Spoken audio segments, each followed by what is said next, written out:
Dear students, welcome to EPG Pathshala.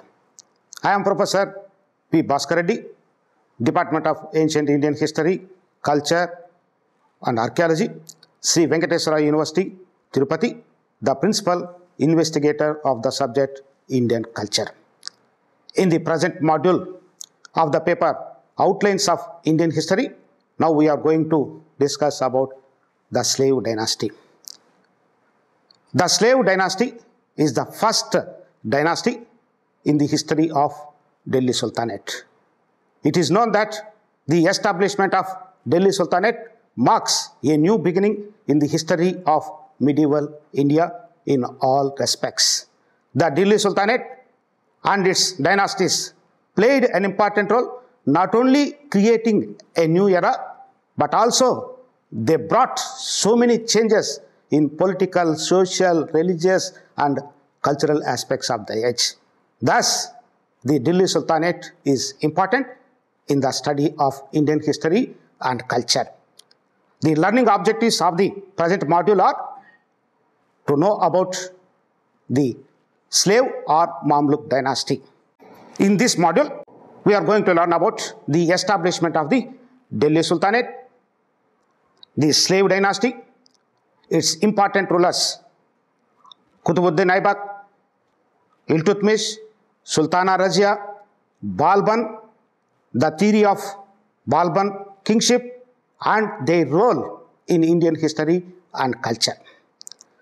Before starting about the slave dynasty, let us to review the political developments that took place prior to slave dynasty for the establishment of the Delhi Sultanate, how it was established and how the slave dynasty rose to prominence. It is known that the successful campaigns of Muhammad Ghazni and Ghori, which it resulted for the establishment of Delhi Sultanate in the end of 12th century. Muhammad Ghori, since he has no sons, he raised thousands of slaves like royal children and provided them with training in all matters. During the Ghori period, slaves occupied all key positions in the government. Particularly, three important slaves, Qutbuddin Aibak, Tajuddin Yalduj, and Naziruddin Kubacha, were favorite slaves of Sultan Muhammad Ghori. These slaves, during his reign, he appointed as a governors of Delhi, Ghazni, and Lahore. But after the death of Muhammad Ghori, his empire was divided between three rival factories led by Yalduj, Aibak, and Kubacha. Thus, the Muhammad Ghori and his victories over Indian subcontinent, it resulted for the establishment of several dynasties, particularly in India. It paved the way for the establishment of the slave dynasty. The Sultanate of Delhi, formerly founded by Qutbuddin Aibak, it is known as the Sultanate of Delhi because during the greater part of Sultanate, its capital was Delhi.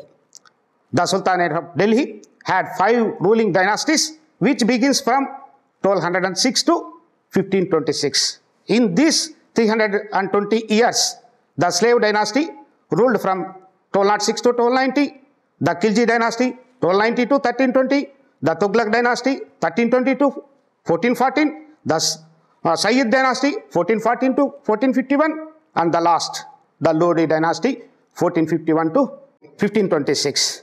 The first dynasty of Sultanate has been designated variously by historians as the slave dynasty, the early Tughlaq dynasty, the Mamluk, and also the Ilbari dynasty. With this brief introduction on the Delhi Sultanate, let us start our discussion on the slave dynasty. Who are the founders of the slave dynasty, the important rulers, their achievements and their contribution to the history and culture of India and their place in medieval history. The slave or Mamluk dynasty is the first dynasty of Delhi Sultanate, which they ruled from 1206 to 1290. This is the beginning period in the history of Sultanate. The founder of the slave dynasty is Qutbuddin Aibak. He was the Turk of Aibak tribe. In his childhood, he was purchased by a kind-hearted Qazi of Nishapur as a slave. In the childhood, he received education in Islamic theory and swordsmanship along with the son of his master. When that Qazi was died, he was sold by his son to a merchant who took him to Ghazni, where he was purchased by Muhammad Ghori. Thus, the Qutbuddin Aibak started his life and career as a slave under Muhammad Ghori. Qutbuddin Aibak impressed Muhammad Ghori by his courage and other laudable qualities, and within a short period, he won the confidence of his master. Then he rose to the position of Amir-e-Akur, that is the master of the royal stable. During the invasions of Muhammad Ghori, he rendered valuable services to his master in all Indian expeditions. In view of the services extended by Qutbuddin Aibak, Muhammad Ghori nominated him as the viceroy of his newly conquered dominions in India. Thus, Qutbuddin Aibak started his career in India as the viceroy of the newly conquered portions of Muhammad Ghori. Later, he played an important role in the expansion of Turkish Sultanate in India after the Battle of Tarain, which occurred in the year 1192. Regarding the career and achievements of Qutbuddin Aibak, we have to assess his services to the Ghori and also to the slave dynasty in two stages. As a viceroy of India, he did yeoman service in the consolidation of the Muhammad Ghori's administration in India, and also later after the death of Muhammad Ghori, he himself started an independent dynasty. As a viceroy of Muhammad Ghori, Qutbuddin Aibak completed the work of his master and founded the Muslim Empire in India. He suppressed all the rebellions at Ajmer headed by Hari Raja, the brother of Prithviraj. Then he captured Meerut, Aligarh and Delhi by defeating the remnants of Rajputs in 1192 and 93.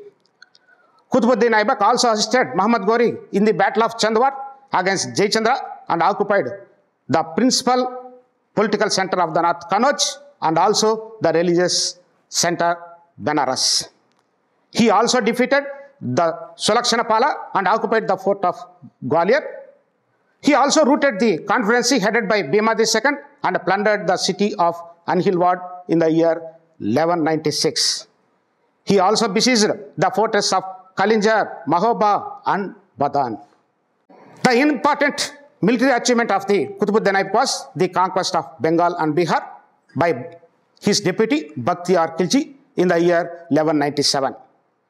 Later, in order to strengthen his position, he conducted many matrimonial alliances with other nobles of Muhammad Ghori. Among the matrimonial alliances, he himself married the daughter of Tajuddin Eldoj. He gave one of his sisters to Naziruddin Kubacha, who later declared as a ruler of Sindh. He also gave his daughter in marriage to loyal slave Iltutmish, who later succeeded him as a successor. Qutbuddin Aibak, from this discussion, it is a fact that even before the starting of the slave dynasty, already as a viceroy, he consolidated the Muhammad Ghori's rule in India, and this paved the way for the establishment of slave dynasty and also for the expansion of the Delhi Sultanate in the coming centuries.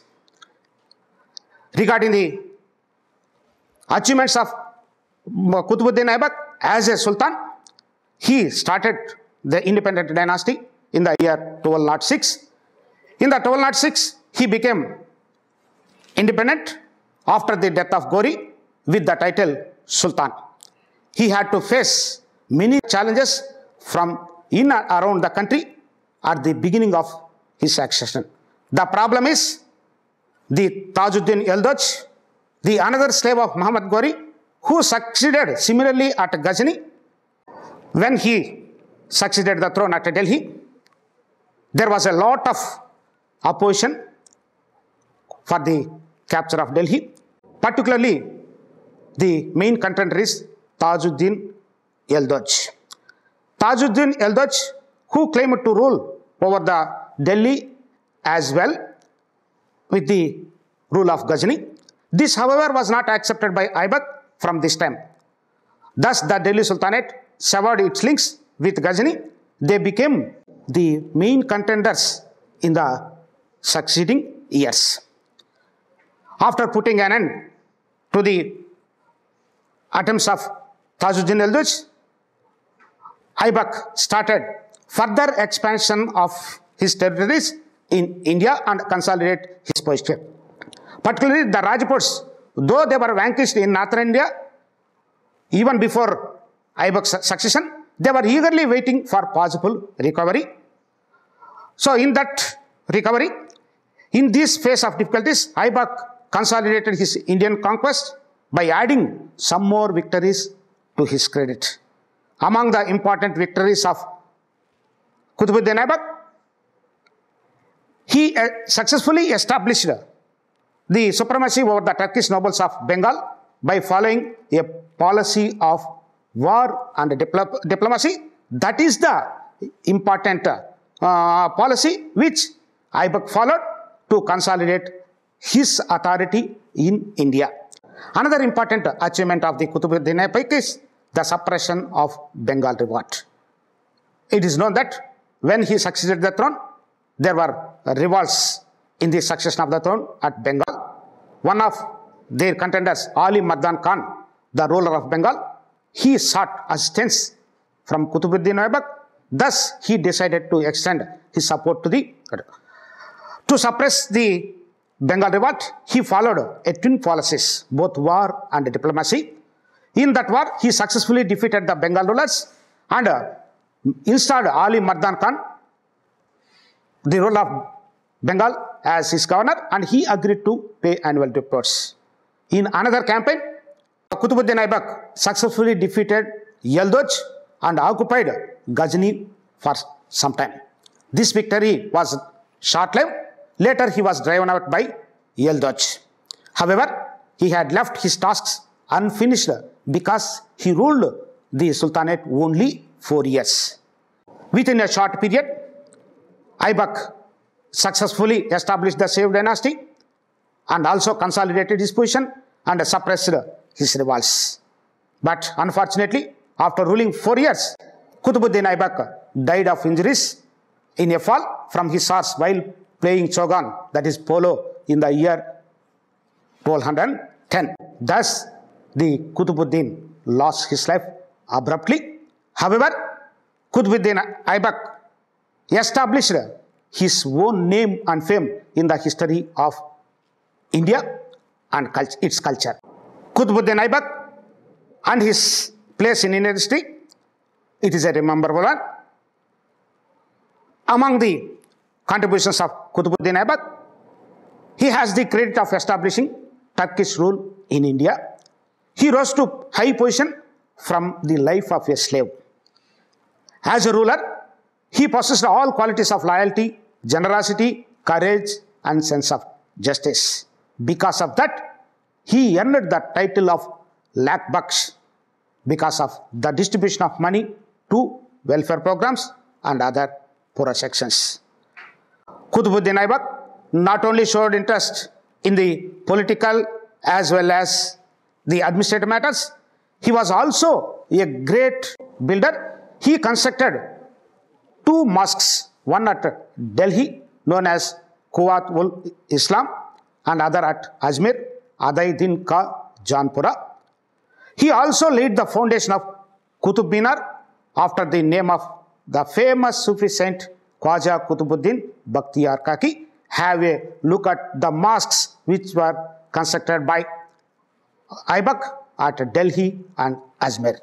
So far we discussed about Qutbuddin Aibak, his career, how he rose to the position from a small position slave to Sultan, then how he established the slave dynasty and his role in increasing the name and fame of the slave dynasty or Mamluk dynasty and his contribution to Indian history and place in medieval period as a first ruler of the Delhi Sultanate. But after Qutbuddin Aibak, he was succeeded by Aram Shah, who ruled only a short span of 1 year. He was Aibak's son, but he was an incompetent ruler. Because of his incompetency, the people of Delhi refused to accept him as ruler. Particularly, the powerful governors of several provinces like the Kubacha of Multan, Ali Mardan Khan of Bengal, they refused to recognize the suzerainty of Aram Shah. At this critical situation, some of the courtiers invited another slave and son-in-law of Qutbuddin Aibak, Iltutmish, to become the Sultan. He accepted this proposal and captured the throne by defeating Aram Shah. Now, we may move to discuss about the Iltutmish, his career and his achievements. Iltutmish is one of the able kings of Delhi Sultanate who ruled in between 1211 to 1236 with the duration of 25 years. Like Qutbuddin Aibak, he was also a slave, and later he became a son-in-law of the Sultan Aibak. He belonged to the Ilbari tribe. That's why this dynasty is also called as Ilbari dynasty. Regarding his career, he commenced his career as a Sar-e-Jandar, that is the head of the royal bodyguard during the time of Aibak. He also won the admiration of his master and became the governor of Badan within a short period. Iltutmish also credited so many achievements. He also led several campaigns for further expansion of the Delhi Sultanate. Regarding the important achievements, Iltutmish centralized on securing his throne from rivals in the beginning itself. Particularly, when Iltutmish ascended the throne, the Mongol menace became very problem for the survival of the Delhi Sultanate. Particularly the Chengiz Khan, the Mongol, had become powerful and established a vast empire in the same period. The Chengiz, with an intention of extending his territories towards the Sindh, he tried his level best, but he failed. At the same time, Chengiz defeated Jalaluddin Mangbarni, the ruler of Khwarizm. When the Chengiz Khan invaded on the Jalaluddin, he ran away from that city, and Mangbarni sought asylum from Iltutmish. Iltutmish refused to give him shelter in order to save his empire from the onslaught of Mongols. Thus shows about his foresight, and to consolidate his position, he tried to contend the rivals rather than asylum. Fortunately, for Iltutmish and Jalal, there was no any threat from the Chengiz Khan, because Chengiz Khan had to return back his attention to his home without further invasion over the slave dynasty. The other achievements of the Sultan are the suppression of Rajasthan revolts. He conquered the Rajasthan states of Ranthambore, Ajmer, Sambar, Nagaur and Gwalior. Taking advantage of the defeat of Kubacha of Sindh, Multan and Sindh were annexed to the Delhi Sultanate. Thus, he successfully controlled the northern frontiers. After this, Iltutmish concentrated on the suppression of Bihar and Bengal regions. In these invasions, he successfully reasserted his control over Bihar and Bengal. Further, he led an expedition against the Malwa and captured Bilsa. The conquest of Ujjain was followed by the demolition of the ancient Mahakal temple. In the expedition to punish the Banyan Rajputs, he fell ill and unfortunately he died on the way in the year 1236. Thus, Iltutmish, during the 25 years of his reign, almost all his time, he spared for the consolidation of power, and he faced successfully all the rebellions. He controlled the Mongols, and also he put an end to the Rajputs, and his territories were extended to Bengal and even up to Malwa country. And Iltutmish also occupied an important place in Indian history because as a ruler, he provided much needed stability to the empire. He faced all the challenges boldly and saved the empire from disruption. Iltutmish was solemnly consecrated as a Sultan of Delhi by a representative of the Abbasid Caliph of Baghdad in the year 1229. This gave a legal status to the Iltutmish kingship. It is known that Iltutmish have no legal heirs from his sons. Thus, he nominated his daughter Razia as his successor. With the nomination of Razia as a next successor, he brought a new line of heredityship. The hereditary succession to the Delhi Sultanate was initiated by himself. He was very generous to talented people who willingly became the pillars of the central administration under Iltutmish. To consolidate his position and for effective administrative arrangements, he created a new class of ruling elite of 40, that is, powerful military leaders from Turkish nobles. In the financial matters are concerned, he was the king who introduced the Arabic coinage in India. Particularly, silver tanka became a standard coin in medieval India from this period onwards. Have a look at the coins issued by Iltutmish. Iltutmish was also a great scholar. He patronized many scholars, and a number of Sufi saints also came to India for the propagation of Islam. The famous Qutub Minar near Mehrauli, that is near Delhi, the tallest stone tower in India, which have 238 feet, was completed in the year 1231 during the reign of Iltutmish. It gives credit to the architectural achievements of the Iltutmish and slave dynasty. He also built magnificent mosque at Ajmer. All these contributions earned name and fame to the Sultan Iltutmish. After Iltutmish, the slave dynasty was succeeded by a memorable ruler in the history of India, that is Sultana Razia. The accession of Sultana Razia is a memorable event in the history of India because she is the first woman ruler who sat on the throne and exercised the royal powers with his own courage and enthusiasm. Regarding Razia's career and achievements are concerned, Sultana Razia was the first woman ruler in the Delhi Sultanate. During the time of Iltutmish, because of the non-availability of any competitive heads, Iltutmish considered Sultana Razia as the worthy person to the throne.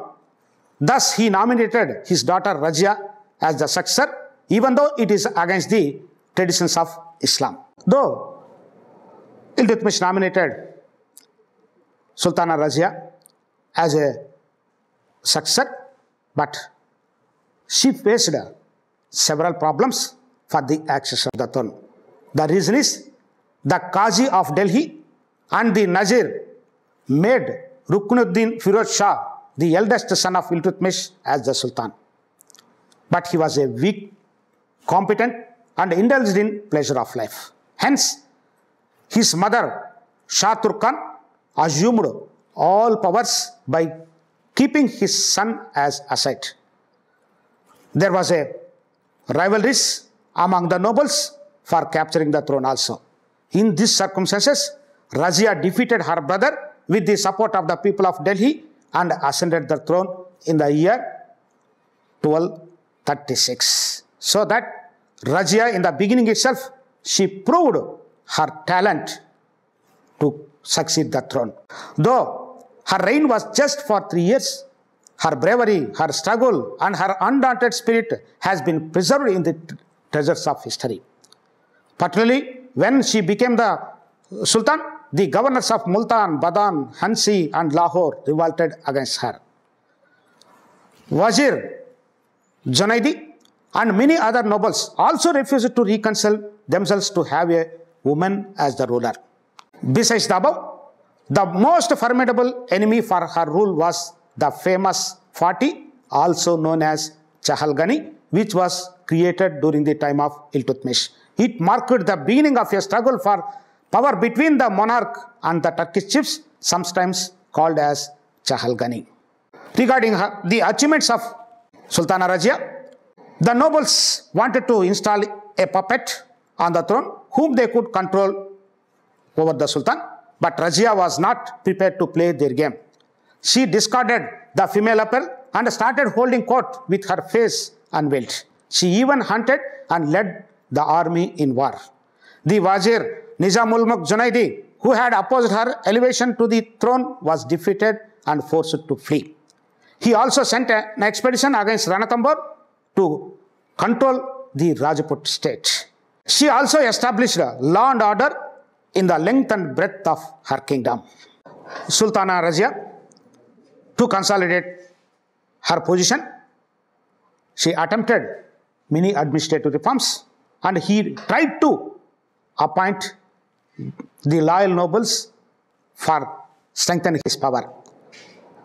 In these sequences of administrative reforms, she created a party of royal nobles and raised non-tax to high office. Razia appointed Jamaluddin Yaqut, an Ethiopian slave, as a superintendent of the royal horses. This aroused resentment in a majority of the already disgruntled Turkish nobles. Particularly in the year 1240, Altunia, one of the governor of Batinda, revolted against the decision of Sultana Razia. To suppress that revolt, she went in a person, but Altunia killed Yaqut and took Razia also prisoner.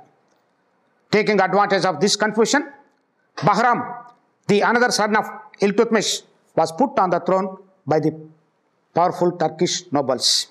In these circumstances, when she was in prison and the throne was succeeded by Bahram Shah, to save her, Razia decided to marry Altunia. After marrying Altunia, both the couple decided to march towards the Delhi with her husband. But unfortunately, she was defeated by Bahram and the couple was put to death on the very next day by some robbers where they were on the way near Kaital. Thus ended the romantic reign of the Queen Sultana Razia. However, though Sultana Razia ruled 4 years, but she created her own mark in the history of Delhi Sultanate, as well as her contribution to the Mamluk dynasty is everlasting. Sultana Razia was an able ruler, a great administrator and commander. She was the first and last woman ruler of medieval India. She set up proper and complete law and order in her entire empire. Razia had all the qualities to rule as a sultanate. The only weakness was her gender. Regarding her qualities as an administrator and ruler, the famous historian Minhas described as a great sovereign endowed with all admirable attributes and qualifications necessary for kings. That means she possessed all the qualities which the sovereign required. But her fall was not primarily due to her unorthodox manner of performing royal duties in violation of Muslim social custom, but it was her encroachment upon the monopoly of office and power by the Turkish nobles which ruined her. Thus, Sultana Razia occupies an important place in the history of medieval India, and she proved herself as a worthy ruler in Delhi Sultanate. After Barham Shah became the Sultan, while Razia was alive, the fall of Razia paved the way for the ascendancy of the Fati once again. In the next 6 years, Barham and Masood ruled over the Delhi. In the year 1241, taking advantage of this situation, the Mongols invaded India and even they came up to Lahore. In the very next year, Barham Shah was killed. After the death of Barham Shah, Masood Shah, the grandson of Iltutmish, was enthroned as a sultan. But Balban, one of the nobles of the court, conspired with Nasiruddin Muhammad's mother, Maliki-Jahan, to overthrow Masood. Consequently, Masood was deposed and imprisoned. This paved the way for the succession of Nasiruddin Muhammad, who ruled the Delhi Sultanate from 1246 to 1266. But Nasiruddin Muhammad, though he was succeeded and ruled 20 years, but he was not that much of competent ruler. He was a great scholar and a religious person. During his time, the original power was held by Balban. Nasiruddin was known to be very religious in the history of medieval India. He spent most of his time in prayer and copying the Quran. As a patron of scholar, he patronized a number of scholars and gave charity to poor and needy. He was an excellent man, but he did not fit in the political atmosphere of the period. The Sultan married Balban's daughter, who was a patron of the king, and made him Malik Naib, that is regent, in the year 1249. Thus, the Balban started his role in the Delhi Sultanate, particularly in the slave dynasty. During the time of Nasiruddin Muhammad, he awarded the title of Ulugh Khan to Balban. Balban, in these 20 years, proved his ability and resourcefulness by saving the Delhi Sultanate from internal eruptions and external invasions. In the year 1266, Nasiruddin was died without issues.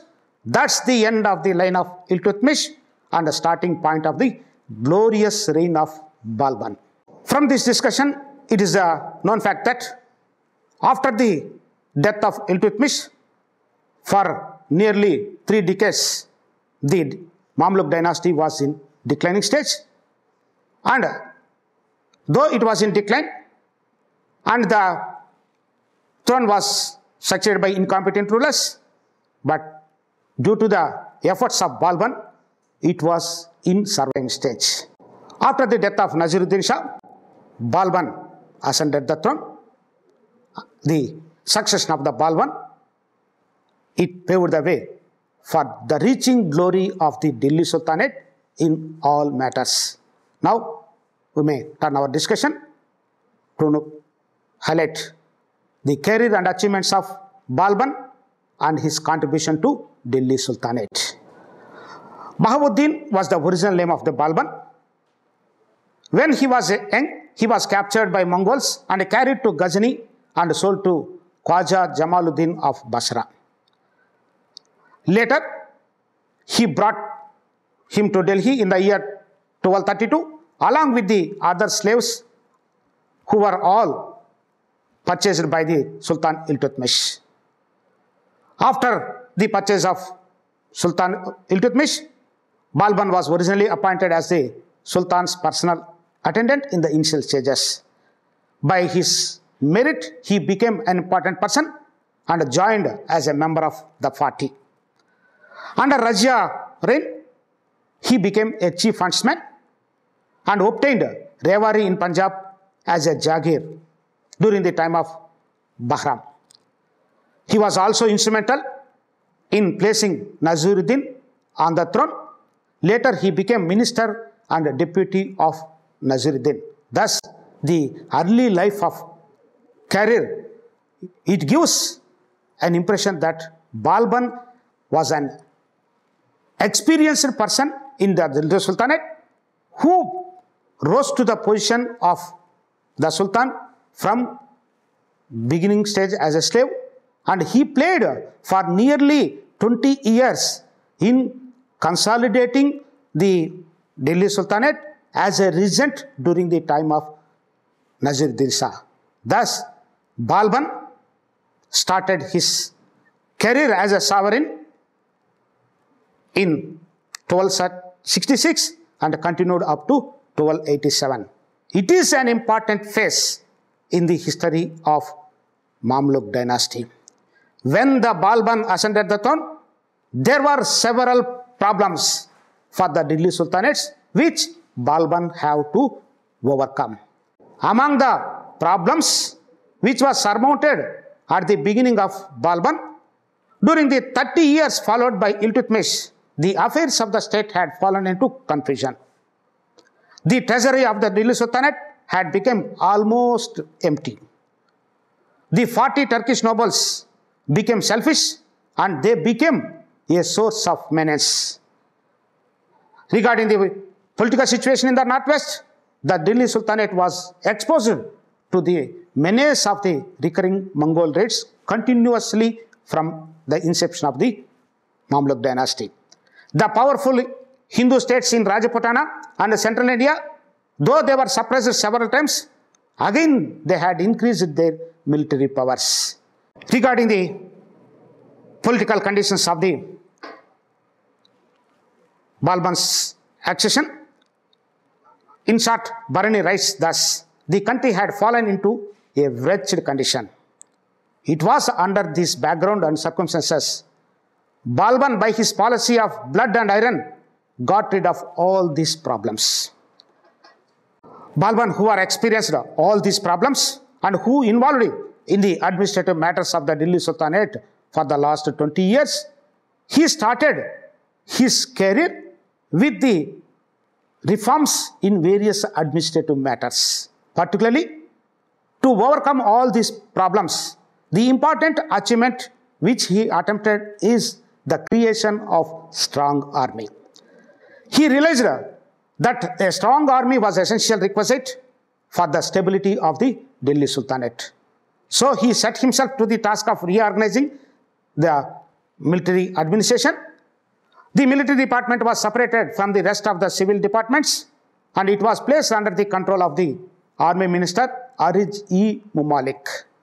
He was the supreme commander of the army forces, but the entire army was under the control of Sultan.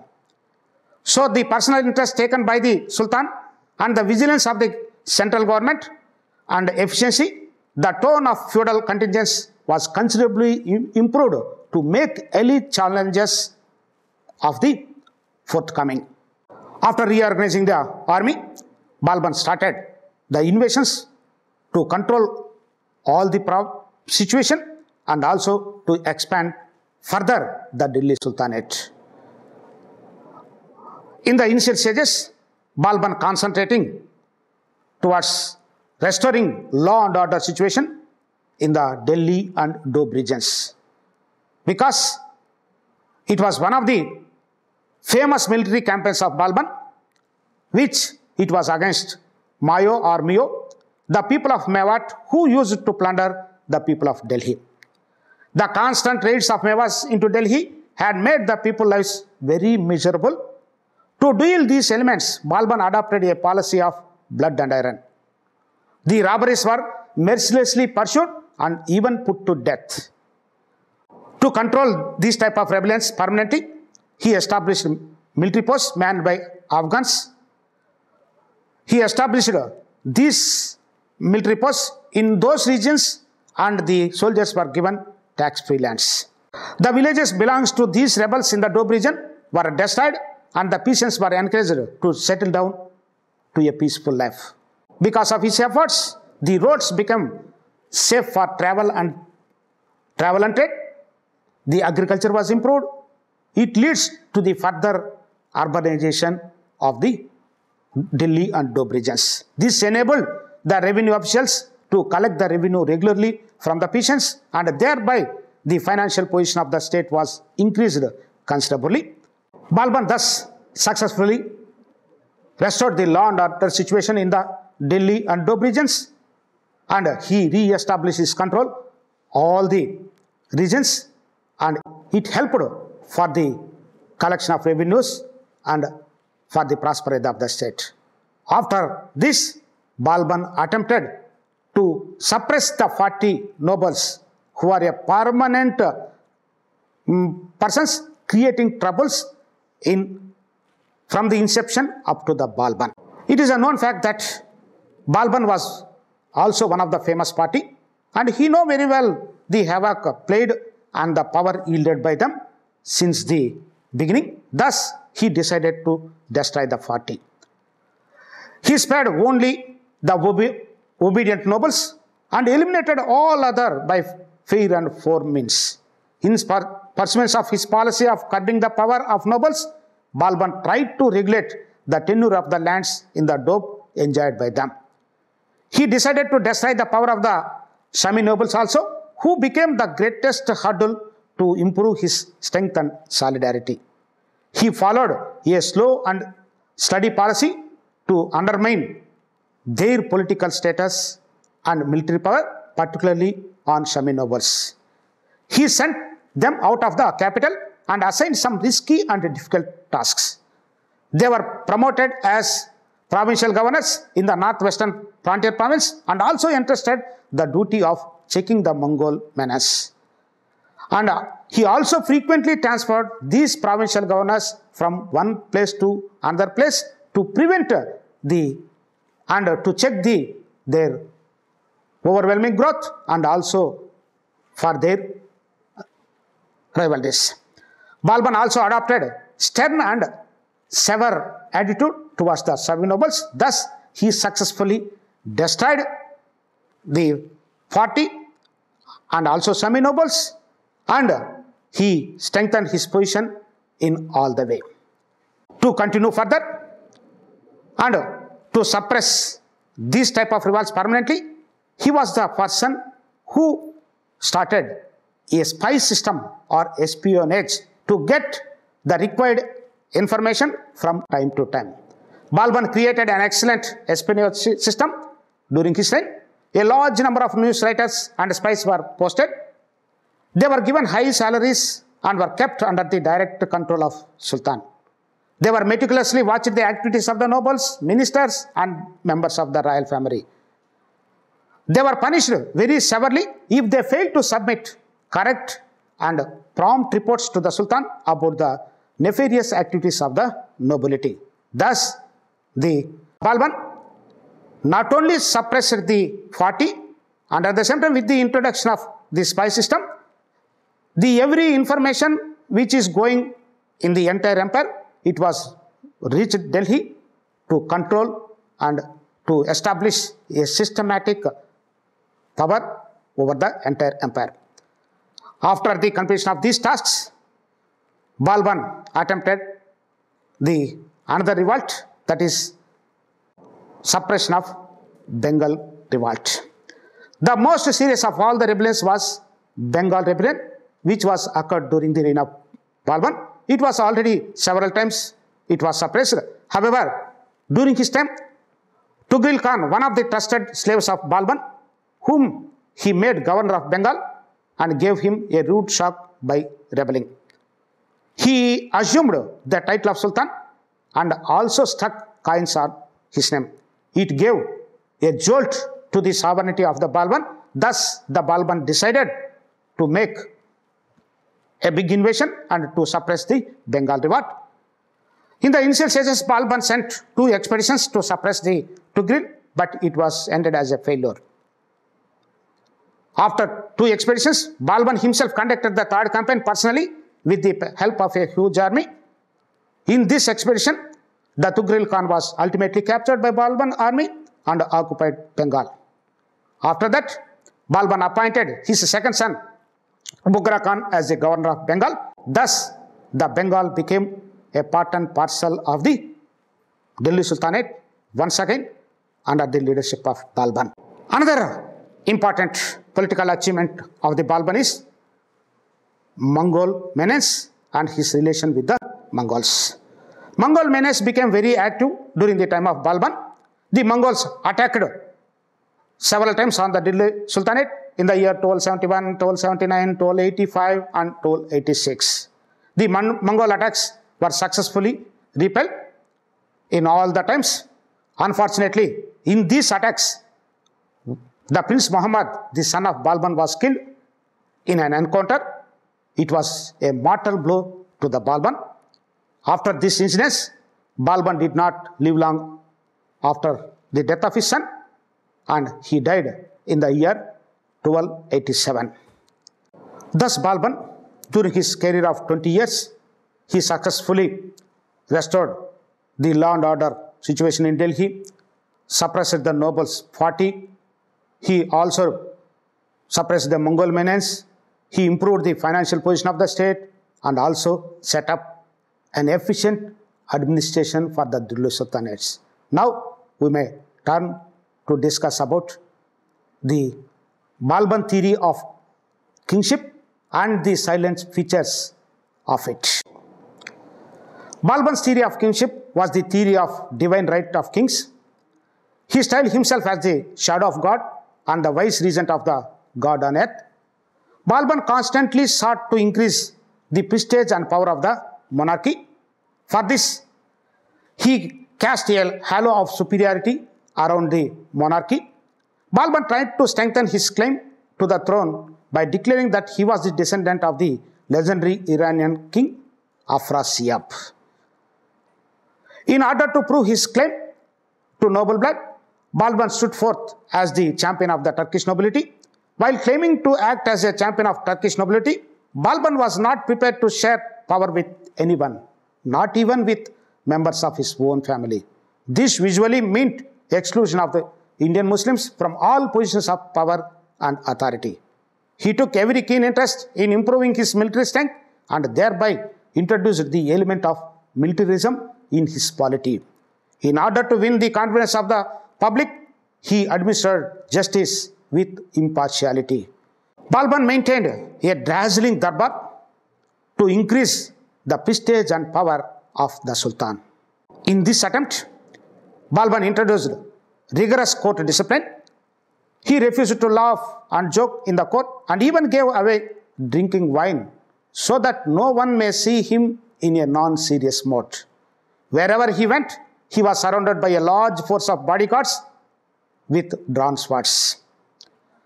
One of the important features of his polity is he introduced the Persian court manners, customs, and festivals.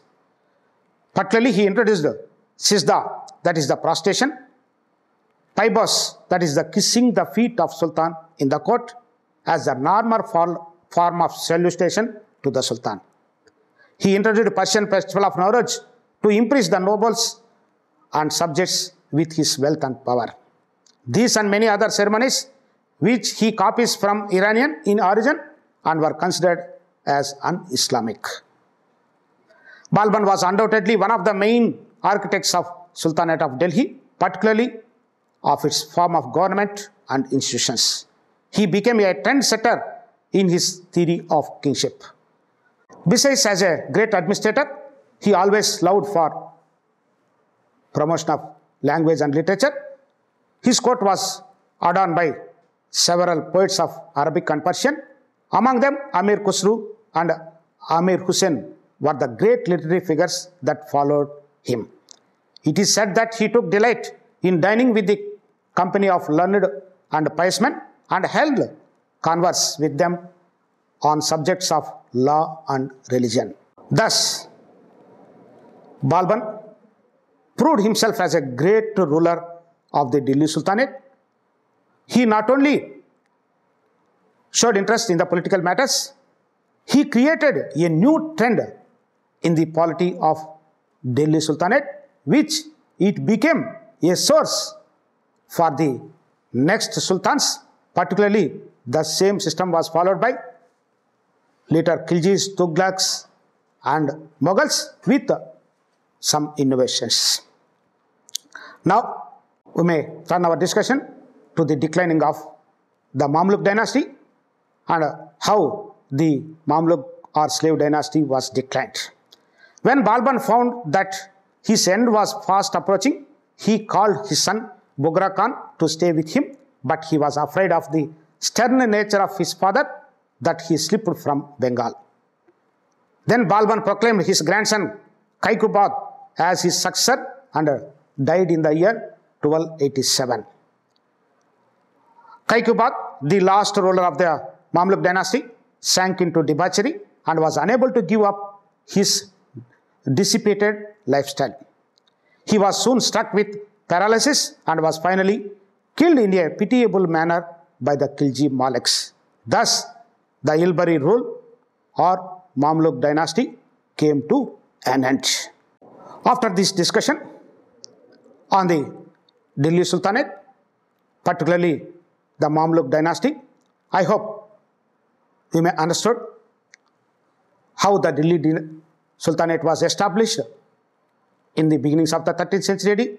The circumstances paved the way for the establishment of the slave dynasty, the important rulers, their achievements, the rise of Mamluk dynasty and its disappearance. Besides this, we also highlighted the administrative achievements of each and every ruler and their contribution to Indian history and culture. For more details, you go through the e-text and also self-assessment for better understanding. Thank you.